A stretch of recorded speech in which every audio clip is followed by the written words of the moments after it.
Mere Christianity by C.S. Lewis. Preface.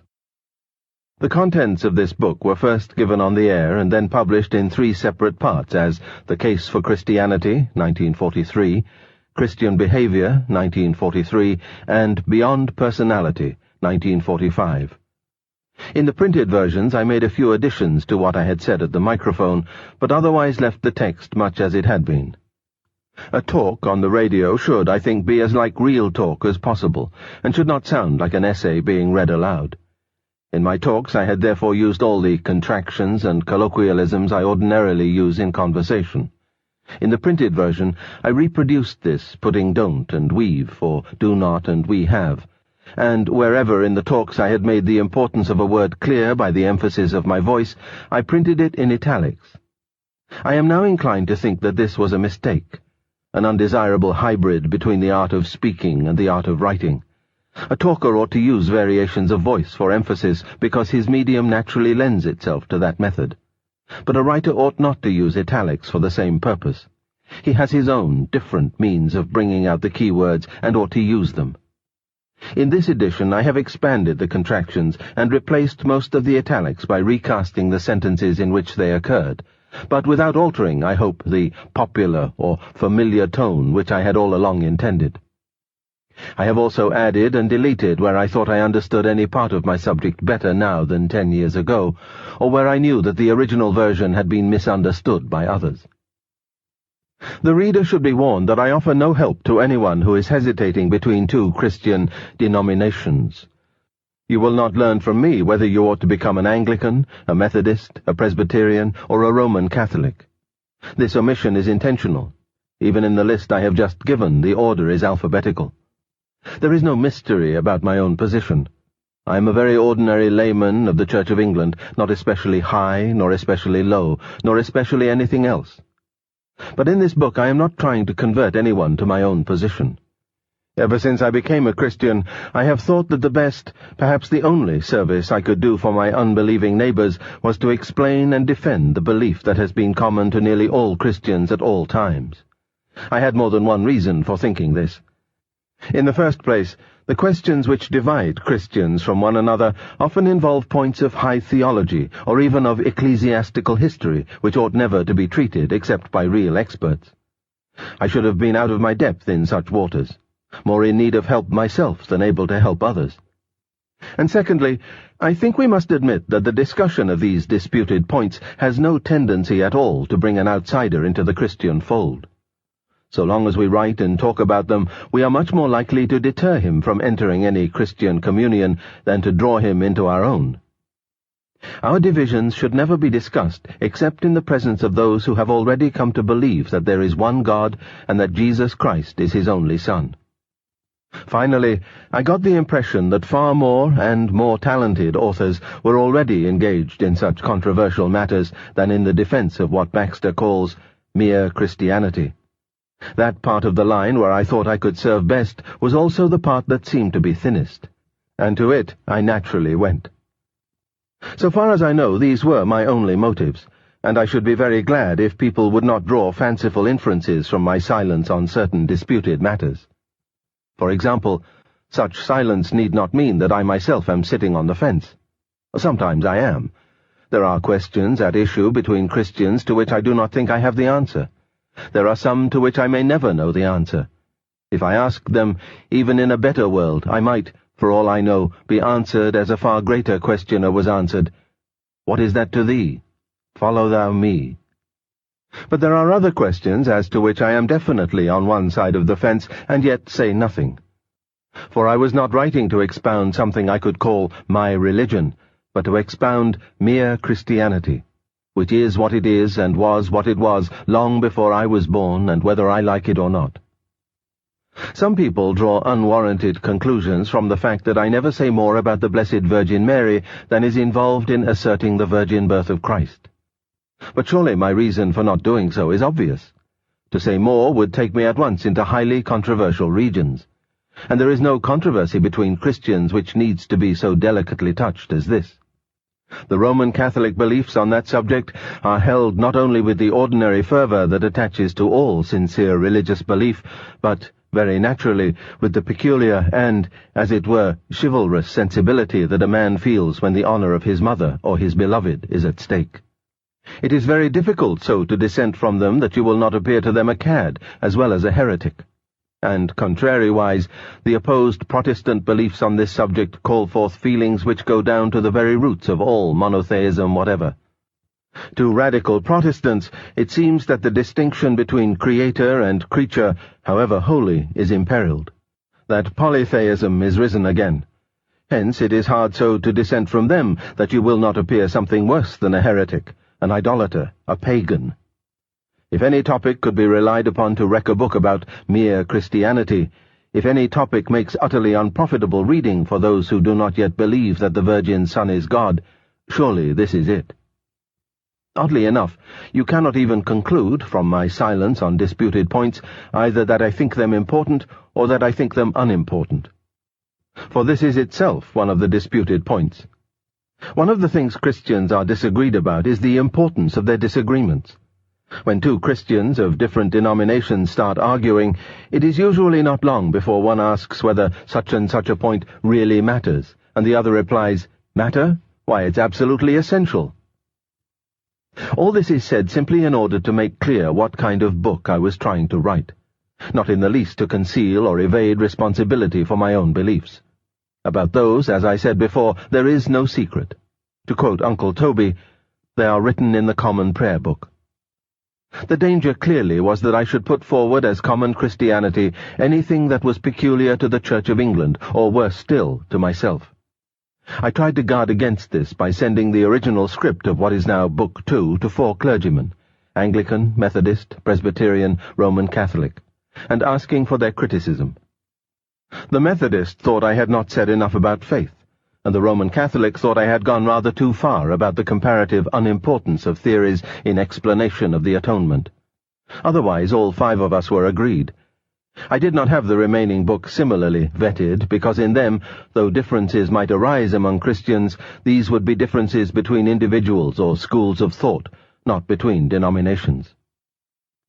So far as I can judge from reviews and from the numerous letters written to me, the book, however faulty in other respects, did at least succeed in presenting an agreed, or common, or central, or mere Christianity.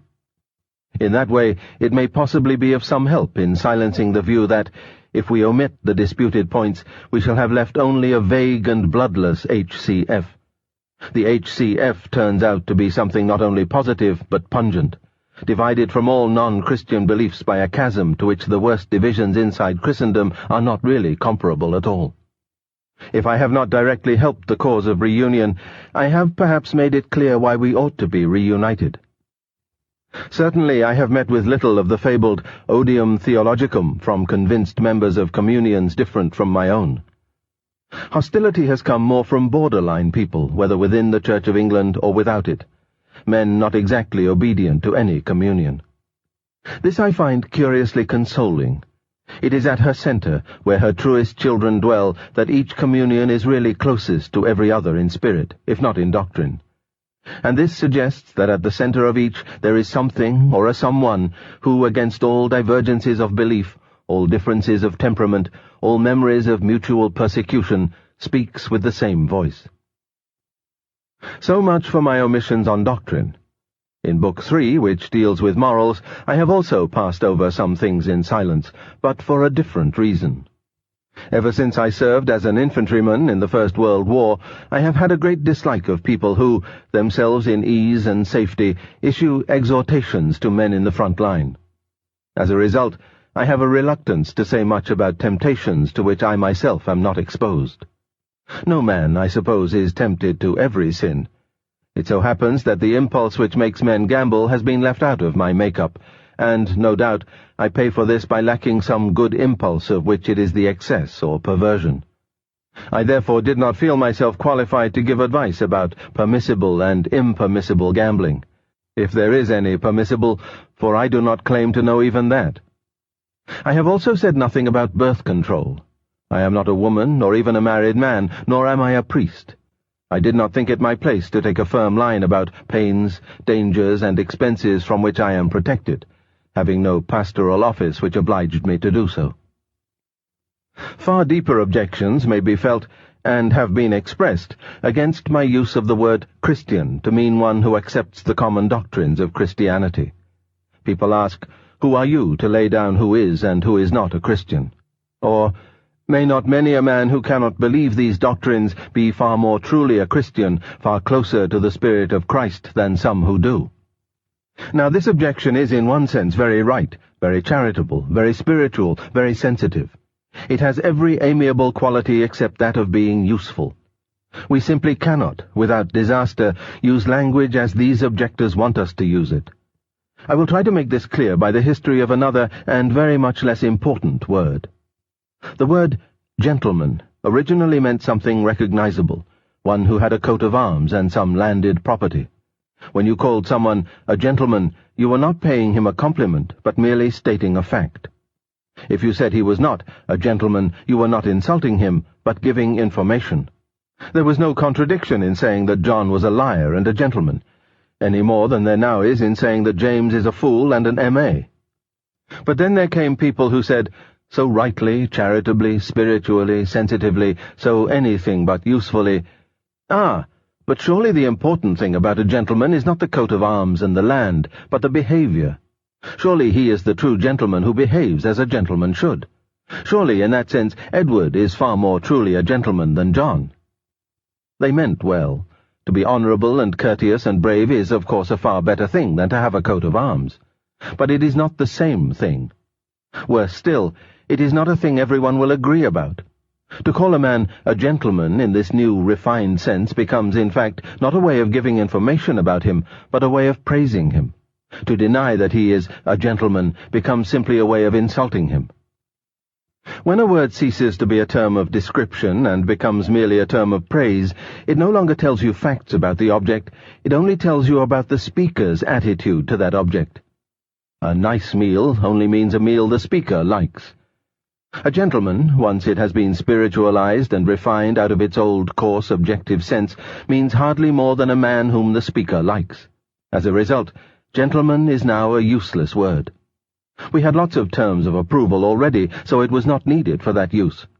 On the other hand, if anyone, say in a historical work, wants to use it in its old sense, he cannot do so without explanations. It has been spoiled for that purpose.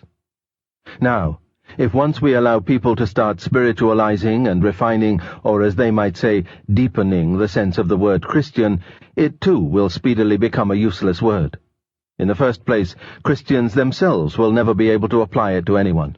It is not for us to say who, in the deepest sense, is or is not close to the Spirit of Christ. We do not see into men's hearts. We cannot judge, and are indeed forbidden to judge. It would be wicked arrogance for us to say that any man is or is not a Christian in this refined sense. And obviously a word which we can never apply is not going to be a very useful word. As for the unbelievers, they will no doubt cheerfully use the word in the refined sense. It will become in their mouths simply a term of praise. In calling anyone a Christian, they will mean that they think him a good man. But that way of using the word will be no enrichment of the language, for we already have the word good. Meanwhile, the word Christian will have been spoiled for any really useful purpose it might have served. We must therefore stick to the original, obvious meaning. The name Christians was first given at Antioch, Acts chapter 11, verse 26, to the disciples, to those who accepted the teaching of the apostles. There is no question of its being restricted to those who profited by that teaching as much as they should have. There is no question of its being extended to those who, in some refined, spiritual, inward fashion, were far closer to the Spirit of Christ than the less satisfactory of the disciples. The point is not a theological or moral one. It is only a question of using words so that we can all understand what is being said. When a man who accepts the Christian doctrine lives unworthily of it, it is much clearer to say he is a bad Christian than to say he is not a Christian. I hope no reader will suppose that mere Christianity is here put forward as an alternative to the creeds of the existing communions, as if a man could adopt it in preference to Congregationalism or Greek Orthodoxy or anything else. It is more like a hall out of which doors open into several rooms. If I can bring anyone into that hall, I shall have done what I attempted. But it is in the rooms, not in the hall, that there are fires and chairs and meals. The hall is a place to wait in, a place from which to try the various doors, not a place to live in. For that purpose, the worst of the rooms, whichever that may be, is, I think, preferable. It is true that some people may find they have to wait in the hall for a considerable time, while others feel certain almost at once which door they must knock at. I do not know why there is this difference, but I am sure God keeps no one waiting unless he sees that it is good for him to wait. When you do get into your room, you will find that the long wait has done you some kind of good, which you would not have had otherwise. But you must regard it as waiting, not as camping. You must keep on praying for light. And, of course, even in the hall you must begin trying to obey the rules which are common to the whole house. And above all, you must be asking which door is the true one, not which pleases you best by its paint and panelling. In plain language, the question should never be, do I like that kind of service, but, are these doctrines true? Is holiness here? Does my conscience move me towards this? Is my reluctance to knock at this door due to my pride, or my mere taste, or my personal dislike of this particular doorkeeper? When you have reached your own room, be kind to those who have chosen different doors, and to those who are still in the hall. If they are wrong, they need your prayers all the more. And if they are your enemies, then you are under orders to pray for them. That is one of the rules common to the whole house. Book 1. Right and Wrong as a Clue to the Meaning of the Universe. Chapter 1. The Law of Human Nature. Everyone has heard people quarreling. Sometimes it sounds funny, and sometimes it sounds merely unpleasant. But however it sounds, I believe we can learn something very important from listening to the kinds of things they say. They say things like this. How'd you like it if anyone did the same to you? That's my seat, I was there first. Leave him alone, he isn't doing you any harm. Why should you shove in first? Give me a bit of your orange, I gave you a bit of mine. Come on, you promised. People say things like that every day, educated people as well as uneducated, and children as well as grown-ups. Now what interests me about all these remarks is that the man who makes them is not merely saying that the other man's behavior does not happen to please him. He is appealing to some kind of standard of behavior which he expects the other man to know about. And the other man very seldom replies, "To hell with your standard." Nearly always he tries to make out that what he has been doing does not really go against the standard, or that if it does, there is some special excuse. He pretends there is some special reason in this particular case why the person who took the seat first should not keep it, or that things were quite different when he was given the bit of orange, or that something has turned up which lets him off keeping his promise. It looks, in fact, very much as if both parties had in mind some kind of law or rule of fair play or decent behavior or morality or whatever you like to call it, about which they really agreed. And they have. If they had not, they might, of course, fight like animals. But they could not quarrel in the human sense of the word. Quarreling means trying to show that the other man is in the wrong, and there would be no sense in trying to do that unless you and he had some sort of agreement as to what right and wrong are. Just as there would be no sense in saying that a footballer had committed a foul unless there was some agreement about the rules of football. Now this law, or rule, about right and wrong used to be called the law of nature. Nowadays, when we talk of the laws of nature, we usually mean things like gravitation, or heredity, or the laws of chemistry. But when the older thinkers called the law of right and wrong the law of nature, they really meant the law of human nature. The idea was that, just as all bodies are governed by the law of gravitation, and organisms by biological laws, so the creature called man also had his law, with this great difference, that a body could not choose whether it obeyed the law of gravitation or not, but a man could choose either to obey the law of human nature or to disobey it. We may put this in another way. Each man is at every moment subjected to several different sets of laws, but there is only one of these which he is free to disobey. As a body, he is subjected to gravitation, and cannot disobey it. If you leave him unsupported in mid-air, he has no more choice about falling than a stone has. As an organism, he is subjected to various biological laws which he cannot disobey any more than an animal can. That is, he cannot disobey those laws which he shares with other things. But the law which is peculiar to his human nature, the law he does not share with animals or vegetables or inorganic things, is the one he can disobey if he chooses. This law was called the law of nature because people thought that everyone knew it by nature and did not need to be taught it. They did not mean, of course, that you might not find an odd individual here and there who did not know it, just as you find a few people who are colorblind or have no ear for a tune. But taking the race as a whole, they thought that the human idea of decent behavior was obvious to everyone. And I believe they were right.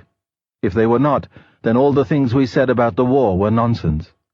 What was the sense in saying the enemy were in the wrong, unless right is a real thing, which the Nazis at bottom knew as well as we did and ought to have practiced?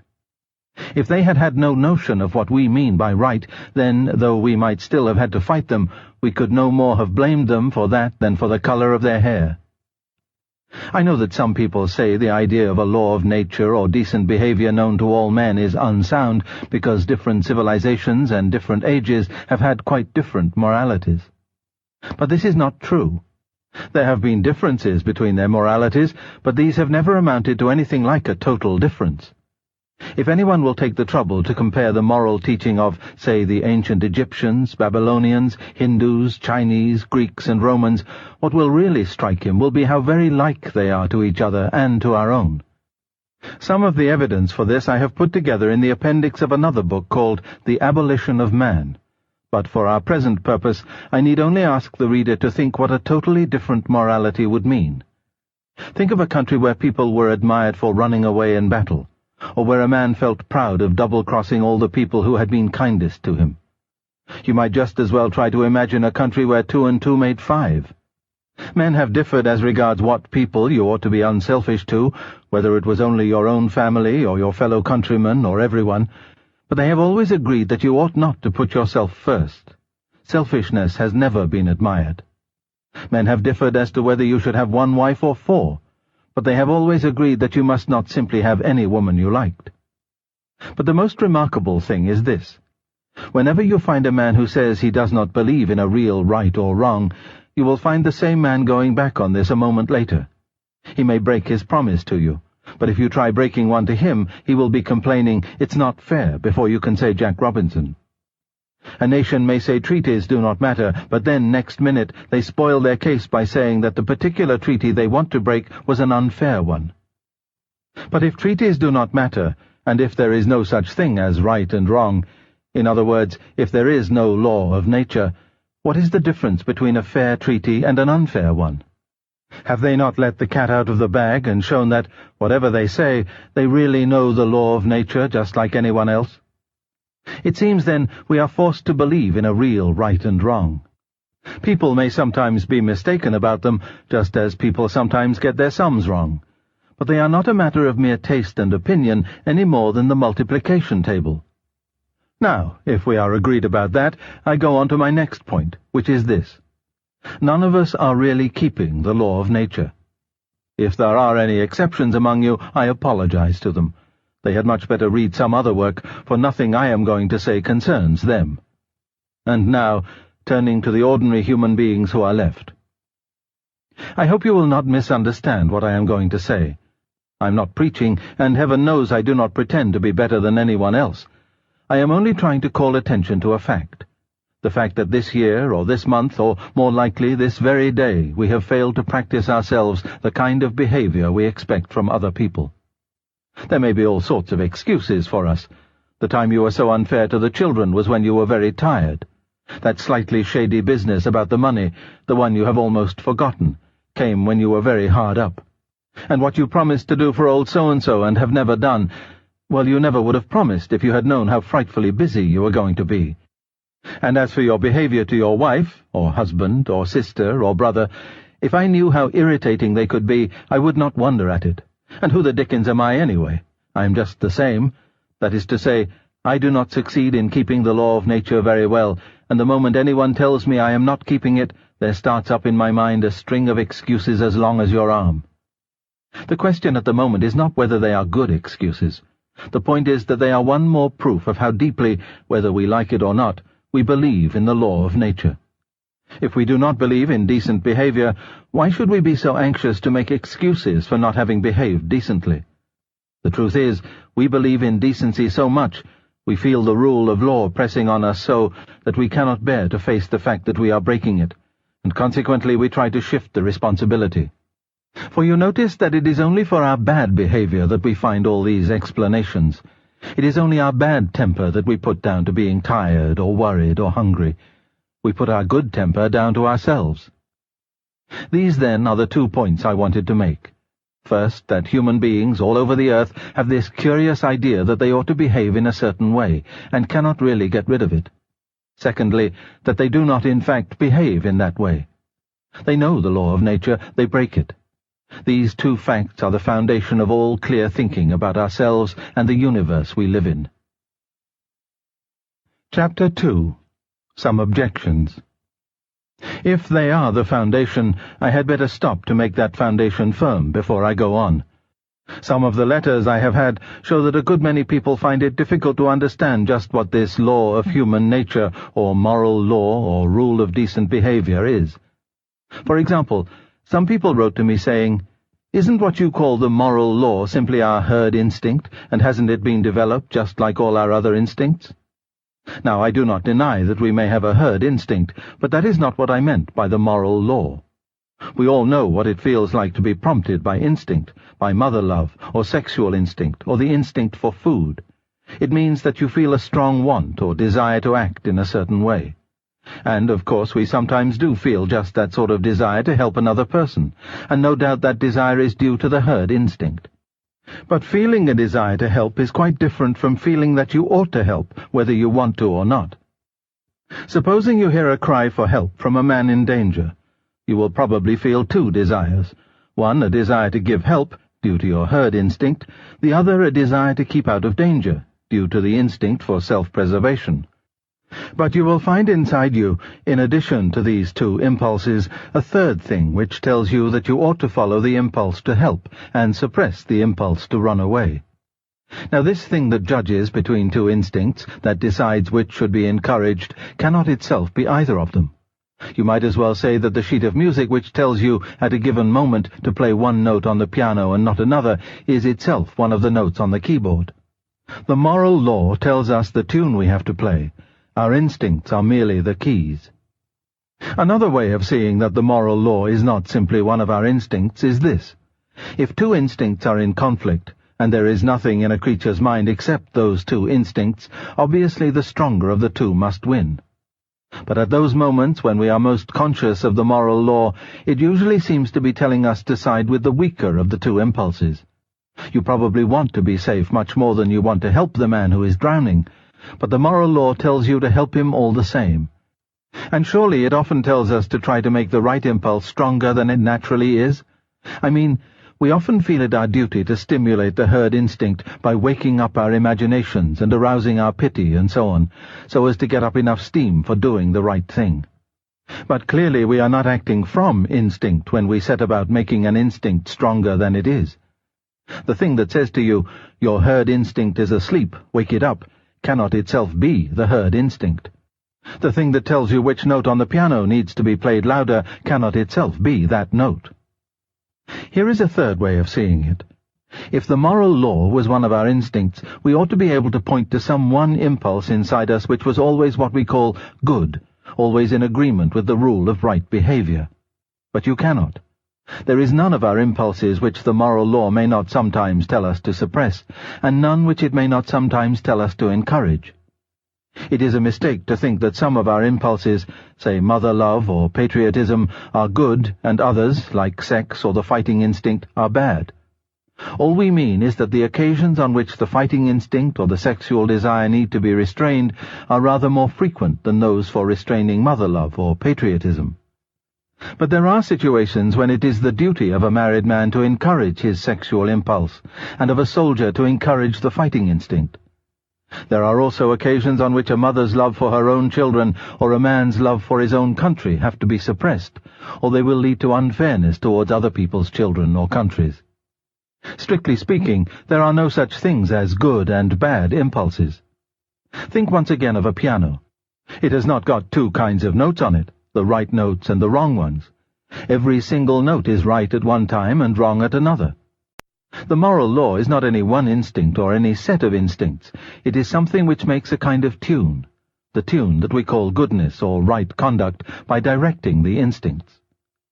By the way, this point is of great practical consequence. The most dangerous thing you can do is to take any one impulse of your own nature and set it up as the thing you ought to follow at all costs. There is not one of them which will not make us into devils if we set it up as an absolute guide. You might think love of humanity in general was safe, but it is not. If you leave out justice, you will find yourself breaking agreements and faking evidence in trials for the sake of humanity, and become in the end a cruel and treacherous man. Other people wrote to me saying, "Isn't what you call the moral law just a social convention, something that is put into us by education?" I think there is a misunderstanding here. The people who ask that question are usually taking it for granted that if we have learned a thing from parents and teachers, then that thing must be merely a human invention. But of course that is not so. We all learned the multiplication table at school. A child who grew up alone on a desert island would not know it. But surely it does not follow that the multiplication table is simply a human convention, something human beings have made up for themselves and might have made different if they had liked. I fully agree that we learn the rule of decent behavior from parents and teachers and friends and books, as we learn everything else. But some of the things we learn are mere conventions, which might have been different. We learn to keep to the left of the road, but it might just as well have been the rule to keep to the right. And others of them, like mathematics, are real truths. The question is to which class the law of human nature belongs. There are two reasons for saying it belongs to the same class as mathematics. The first is, as I said in the first chapter, that though there are differences between the moral ideas of one time or country and those of another, the differences are not really very great, not nearly so great as most people imagine, and you can recognize the same law running through them all, whereas mere conventions, like the rule of the road or the kind of clothes people wear, may differ to any extent. The other reason is this. When you think about these differences between the morality of one people and another, do you think that the morality of one people is ever better or worse than that of another? Have any of the changes been improvements? If not, then of course there could never be any moral progress. Progress means not just changing, but changing for the better. If no set of moral ideas were truer or better than any other, there would be no sense in preferring civilized morality to savage morality, or Christian morality to Nazi morality. In fact, of course, we all do believe that some moralities are better than others. We do believe that some of the people who tried to change the moral ideas of their own age were what we would call reformers or pioneers, people who understood morality better than their neighbors did. Very well then. The moment you say that one set of moral ideas can be better than another, you are in fact measuring them both by a standard, saying that one of them conforms to that standard more nearly than the other. But the standard that measures two things is something different from either. You are in fact comparing them both with some real morality, admitting that there is such a thing as a real right, independent of what people think, and that some people's ideas get nearer to that real right than others. Or put it this way. If your moral ideas can be truer and those of the Nazis less true, there must be something, some real morality, for them to be true about. The reason why your idea of New York can be truer or less true than mine is that New York is a real place, existing quite apart from what either of us thinks. If, when each of us said, New York, each meant merely the town I am imagining in my own head, how could one of us have truer ideas than the other? There would be no question of truth or falsehood at all.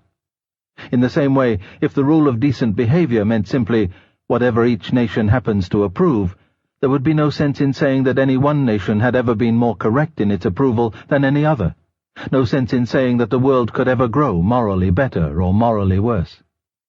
I conclude, then, that though the differences between people's ideas of decent behavior often make you suspect that there is no real natural law of behavior at all, yet the things we are bound to think about these differences really prove just the opposite. But one word before I end. I have met people who exaggerate the differences because they have not distinguished between differences of morality and differences of belief about facts.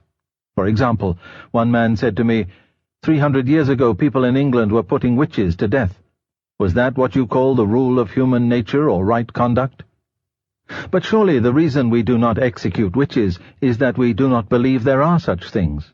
If we did, If we really thought that there were people going about who had sold themselves to the devil and received supernatural powers from him in return, and were using these powers to kill their neighbors, or drive them mad, or bring bad weather, surely we would all agree that if anyone deserved the death penalty, then these filthy quislings did. There is no difference of moral principle here. The difference is simply about matter of fact. It may be a great advance in knowledge not to believe in witches. There is no moral advance in not executing them when you do not think they are there. You would not call a man humane for ceasing to set mousetraps if he did so because he believed there were no mice in the house. Chapter 3. The Reality of the Law. I now go back to what I said at the end of the first chapter, that there were two odd things about the human race.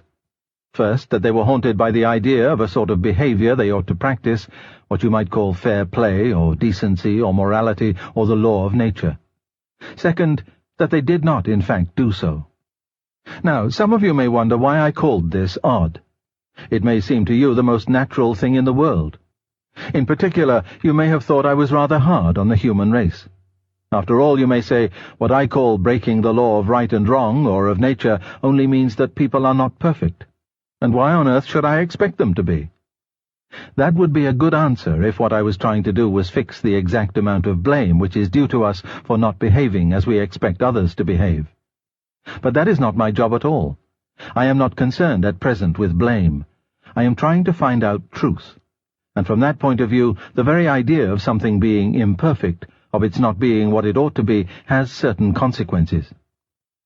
If you take a thing like a stone or a tree, it is what it is, and there seems no sense in saying it ought to have been otherwise. Of course, you may say a stone is the wrong shape if you want to use it for a rockery, or that a tree is a bad tree because it does not give you as much shade as you expected. But all you mean is that the stone or tree does not happen to be convenient for some purpose of your own. You are not, except as a joke, blaming them for that. You really know that, given the weather and the soil, the tree could not have been any different. What we, from our point of view, call a bad tree is obeying the laws of its nature just as much as a good one. Now, have you noticed what follows? It follows that what we usually call the laws of nature, the way weather works on a tree, for example, may not really be laws in the strict sense, but only in a manner of speaking. When you say that falling stones always obey the law of gravitation, is not this much the same as saying that the law only means what stones always do? You do not really think that when a stone is let go, it suddenly remembers that it is under orders to fall to the ground. You only mean that, in fact, it does fall. In other words, you cannot be sure that there is anything over and above the facts themselves, any law about what ought to happen, as distinct from what does happen. The laws of nature, as applied to stones or trees, may only mean what nature in fact does. But if you turn to the law of human nature, the law of decent behavior, it is a different matter. That law certainly does not mean what human beings in fact do, for as I said before, many of them do not obey this law at all, and none of them obey it completely. The law of gravity tells you what stones do if you drop them, but the law of human nature tells you what human beings ought to do and do not.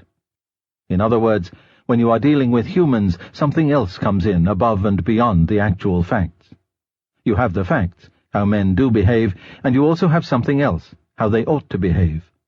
In the rest of the universe there need not be anything but the facts. Electrons and molecules behave in a certain way, and certain results follow, and that may be the whole story. I do not think it is the whole story, as you will see later. I mean that, as far as the argument has gone up to date, it may be. But men behave in a certain way, and that is not the whole story. For all the time you know that they ought to behave differently. Now this is really so peculiar that one is tempted to try to explain it away. For instance, we might try to make out that when you say a man ought not to act as he does, you only mean the same as when you say that a stone is the wrong shape, namely that what he is doing happens to be inconvenient to you. But that is simply untrue. A man occupying the corner seat in the train because he got there first, and a man who slipped into it while my back was turned and removed my bag, are both equally inconvenient. But I blame the second man and do not blame the first. I am not angry, except perhaps for a moment before I come to my senses, with a man who trips me up by accident. I am angry with a man who tries to trip me up even if he does not succeed. Yet the first has hurt me and the second has not. Sometimes the behavior which I call bad is not inconvenient to me at all, but the very opposite. In war, each side may find a traitor on the other side very useful, but though they use him and pay him, they regard him as human vermin. So you cannot say that what we call decent behavior in others is simply the behavior that happens to be useful to us. And as for decent behavior in ourselves, I suppose it is pretty obvious that it does not mean the behavior that pays.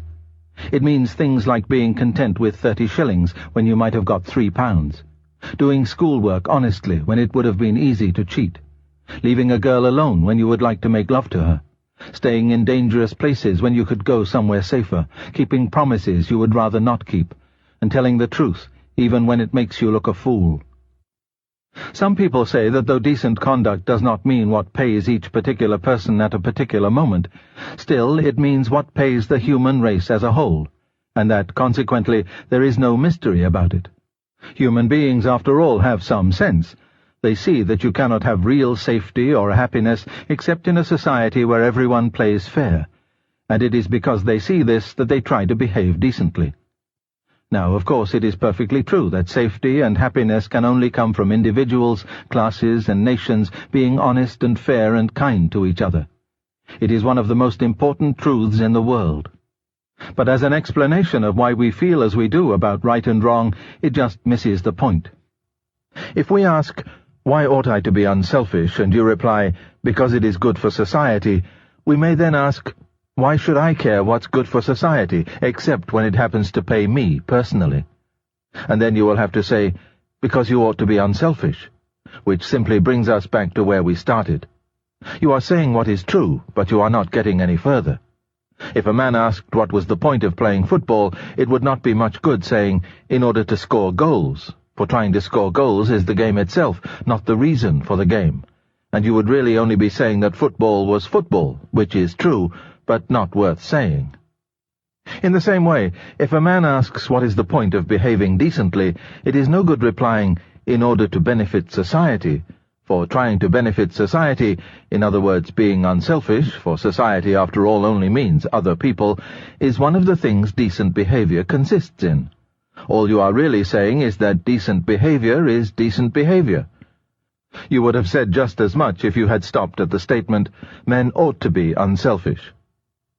And that is where I do stop. Men ought to be unselfish, ought to be fair. Not that men are unselfish, nor that they like being unselfish, but that they ought to be. The moral law, or law of human nature, is not simply a fact about human behavior in the same way as the law of gravitation is, or may be, simply a fact about how heavy objects behave. On the other hand, it is not a mere fancy, for we cannot get rid of the idea, and most of the things we say and think about men would be reduced to nonsense if we did. And it is not simply a statement about how we should like men to behave for our own convenience, for the behavior we call bad or unfair is not exactly the same as behavior we find inconvenient, and may even be the opposite. Consequently, this rule of right and wrong, or law of human nature, or whatever you call it, must somehow or other be a real thing. A thing that is really there, not made up by ourselves.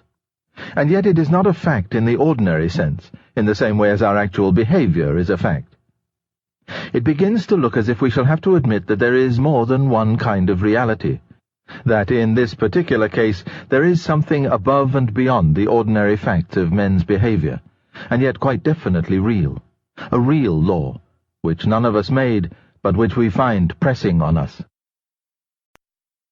Chapter 4. What lies behind the law. Let us sum up what we have reached so far. In the case of stones and trees and things of that sort, what we call the laws of nature may not be anything except a way of speaking. When you say that nature is governed by certain laws, this may only mean that nature does, in fact, behave in a certain way. The so-called laws may not be anything real, anything above and beyond the actual facts which we observe. But in the case of man, we saw that this will not do. The law of human nature, or of right and wrong, must be something above and beyond the actual facts of human behavior. In this case, besides the actual facts, you have something else, a real law which we did not invent, and which we know we ought to obey. I now want to consider what this tells us about the universe we live in. Ever since men were able to think, they have been wondering what this universe really is and how it came to be there. And, very roughly, two views have been held. First, there is what is called the materialist view. People who take that view think that matter and space just happen to exist, and always have existed, nobody knows why, and that the matter, behaving in certain fixed ways, has just happened, by a sort of fluke, to produce creatures like ourselves who are able to think. By one chance in 1,000, something hit our sun and made it produce the planets. And by another 1,000th chance, the chemicals necessary for life and the right temperature occurred on one of these planets, and so some of the matter on this earth came alive. And then, by a very long series of chances, the living creatures developed into things like us. The other view is the religious view. According to it, what is behind the universe is more like a mind than it is like anything else we know. That is to say, it is conscious and has purposes and prefers one thing to another. And on this view it made the universe, partly for purposes we do not know, but partly, at any rate, in order to produce creatures like itself. I mean, like itself to the extent of having minds. Please do not think that one of these views was held a long time ago, and that the other has gradually taken its place. Wherever there have been thinking men, both views turn up. And note this, too. You cannot find out which view is the right one by science in the ordinary sense. Science works by experiments. It watches how things behave. Every scientific statement, in the long run, however complicated it looks, really means something like, I pointed the telescope to such and such a part of the sky at 2:20 a.m. on January 15th and saw so-and-so. Or, I put some of this stuff in a pot and heated it to such and such a temperature and it did so-and-so. I do not think I am saying anything against science. I am only saying what its job is. And the more scientific a man is, the more, I believe, he would agree with me that this is the job of science, and a very useful and necessary job it is, too. But why anything comes to be there at all, and whether there is anything behind the things science observes, something of a different kind, this is not a scientific question. If there is something behind, then either it will have to remain altogether unknown to men, or else make itself known in some different way. The statement that there is any such thing and the statement that there is no such thing are neither of them statements that science can make. And real scientists do not usually make them. It is usually the journalists and popular novelists who have picked up a few odds and ends of half-baked science from textbooks who go in for them. After all, it is really a matter of common sense. Supposing science ever became complete so that it knew every single thing in the whole universe, is it not plain that the questions, why is there a universe, why does it go on as it does, has it any meaning, would remain just as they were? Now the position would be quite hopeless but for this. There is one thing, and only one, in the whole universe which we know more about than we could learn from external observation. That one thing is man. We do not merely observe men, we are men. In this case we have, so to speak, inside information. We are in the know. And because of that, we know that men find themselves under a moral law, which they did not make and cannot quite forget even when they try, and which they know they ought to obey. Notice the following point. Anyone studying man from the outside, as we study electricity or cabbages, not knowing our language and consequently not able to get any inside knowledge from us, but merely observing what we did, would never get the slightest evidence that we had this moral law. How could he? For his observations would only show what we did, and the moral law is about what we ought to do. In the same way, if there were anything above or behind the observed facts in the case of stones or the weather, we, by studying them from outside, could never hope to discover it. The position of the question, then, is like this.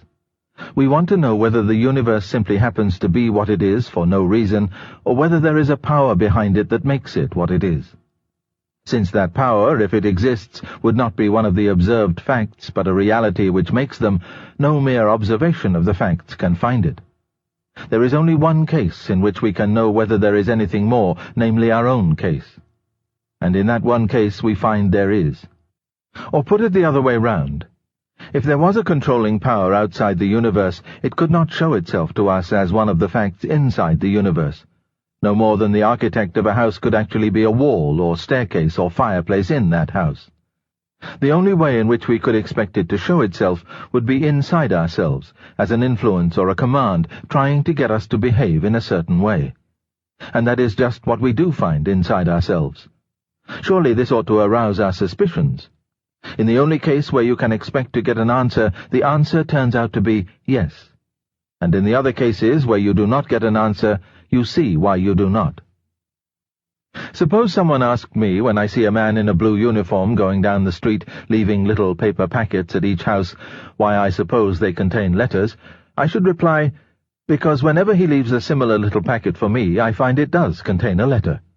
And if he then objected, but you've never seen all these letters which you think the other people are getting, I should say, of course not, and I shouldn't expect to, because they're not addressed to me. I'm explaining the packets I'm not allowed to open by the ones I am allowed to open. It is the same about this question. The only packet I am allowed to open is man. When I do, especially when I open that particular man called myself, I find that I do not exist on my own, that I am under a law, that somebody or something wants me to behave in a certain way. I do not, of course, think that if I could get inside a stone or a tree I should find exactly the same thing, just as I do not think all the other people in the street get the same letters as I do. I should expect, for instance, to find that the stone had to obey the law of gravity, that whereas the sender of the letters merely tells me to obey the law of my human nature, he compels the stone to obey the laws of its stony nature. But I should expect to find that there was, so to speak, a sender of letters in both cases, a power behind the facts, a director, a guide. Do not think I am going faster than I really am. I am not yet within 100 miles of the God of Christian theology.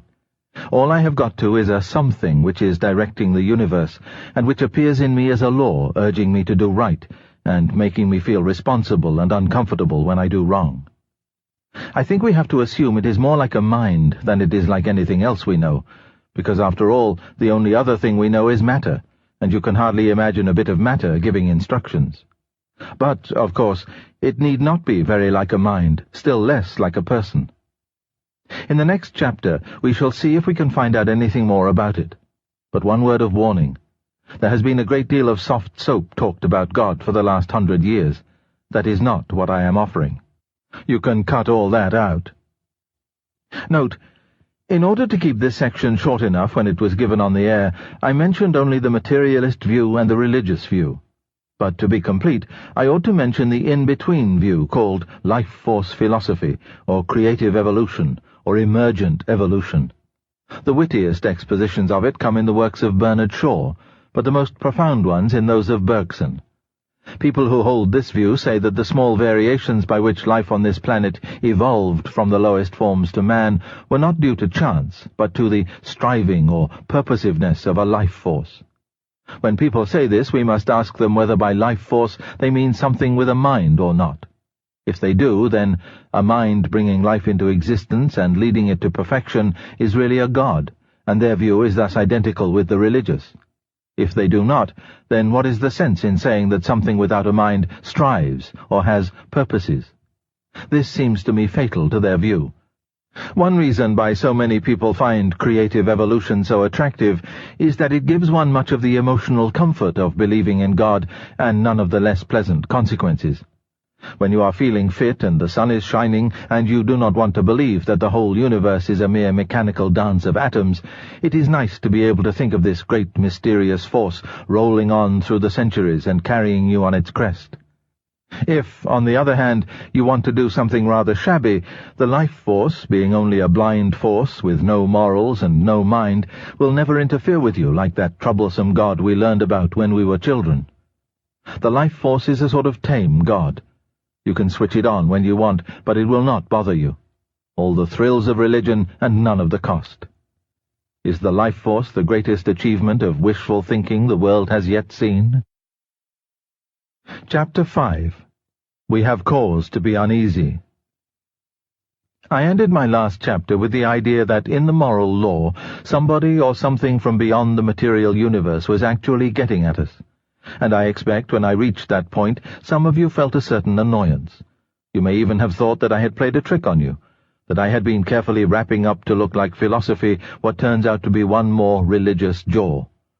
You may have felt you were ready to listen to me as long as you thought I had anything new to say, but if it turns out to be only religion, well, the world has tried that and you cannot put the clock back. If anyone is feeling that way, I should like to say 3 things to him. First, as to putting the clock back. Would you think I was joking if I said that you can put a clock back, and that if the clock is wrong, it is often a very sensible thing to do? But I would rather get away from the whole idea of clocks.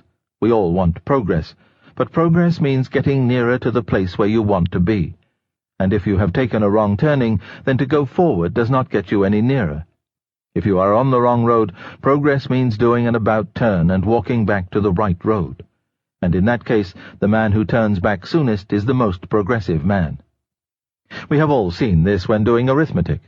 When I have started a sum the wrong way, the sooner I admit this and go back and start over again, the faster I shall get on. There is nothing progressive about being pig-headed and refusing to admit a mistake. And I think if you look at the present state of the world, it is pretty plain that humanity has been making some big mistake. We are on the wrong road. And if that is so, we must go back. Going back is the quickest way on. Then, secondly, this has not yet turned exactly into a religious jaw. We have not yet got as far as the God of any actual religion, still less the God of that particular religion called Christianity. We have only got as far as a somebody or something behind the moral law. We are not taking anything from the Bible or the churches. We are trying to see what we can find out about this somebody on our own steam. And I want to make it quite clear that what we find out on our own steam is something that gives us a shock. We have 2 bits of evidence about the somebody. One is the universe he has made. If we used that as our only clue, then I think we should have to conclude that he was a great artist, for the universe is a very beautiful place. But also that he is quite merciless and no friend to man, for the universe is a very dangerous and terrifying place. The other bit of evidence is that moral law which he has put into our minds, and this is a better bit of evidence than the other because it is inside information. You find out more about God from the moral law than from the universe in general, just as you find out more about a man by listening to his conversation than by looking at a house he has built. Now, from this second bit of evidence we conclude that the being behind the universe is intensely interested in right conduct, in fair play, unselfishness, courage, good faith, honesty, and truthfulness. In that sense we should agree with the account given by Christianity and some other religions that God is good. But do not let us go too fast here. The moral law does not give us any grounds for thinking that God is good, in the sense of being indulgent or soft or sympathetic. There is nothing indulgent about the moral law. It is hard as nails. It tells you to do the straight thing, and it does not seem to care how painful or dangerous or difficult it is to do. If God is like the moral law, then he is not soft. It is no use at this stage saying that what you mean by a good God is a God who can forgive. You are going too quickly. Only a person can forgive. And we have not yet got as far as a personal God, only as far as a power behind the moral law, and more like a mind than it is like anything else. But it may still be very unlike a person. If it is pure impersonal mind, there may be no sense in asking it to make allowances for you, or let you off, just as there is no sense in asking the multiplication table to let you off when you do your sums wrong. You are bound to get the wrong answer. And it is no use either saying that if there is a God of that sort, an impersonal, absolute goodness, then you do not like him, and are not going to bother about him. For the trouble is that one part of you is on his side, and really agrees with his disapproval of human greed and trickery and exploitation. You may want him to make an exception in your own case, to let you off this one time, but you know at bottom that unless the power behind the world really and unalterably detests that sort of behavior, then he cannot be good. On the other hand, we know that if there does exist an absolute goodness, it must hate most of what we do. That is the terrible fix we are in. If the universe is not governed by an absolute goodness, then all our efforts are in the long run hopeless. But if it is, then we are making ourselves enemies to that goodness every day, and are not in the least likely to do any better tomorrow, and so our case is hopeless again. We cannot do without it, and we cannot do with it. God is the only comfort. He is also the supreme terror, the thing we most need and the thing we most want to hide from. He is our only possible ally, and we have made ourselves his enemies. Some people talk as if meeting the gaze of absolute goodness would be fun. They need to think again. They are still only playing with religion. Goodness is either the great safety or the great danger, according to the way you react to it. And we have reacted the wrong way. Now my third point. When I chose to get to my real subject in this roundabout way, I was not trying to play any kind of trick on you. I had a different reason. My reason was that Christianity simply does not make sense until you have faced the sort of facts I have been describing. Christianity tells people to repent and promises them forgiveness.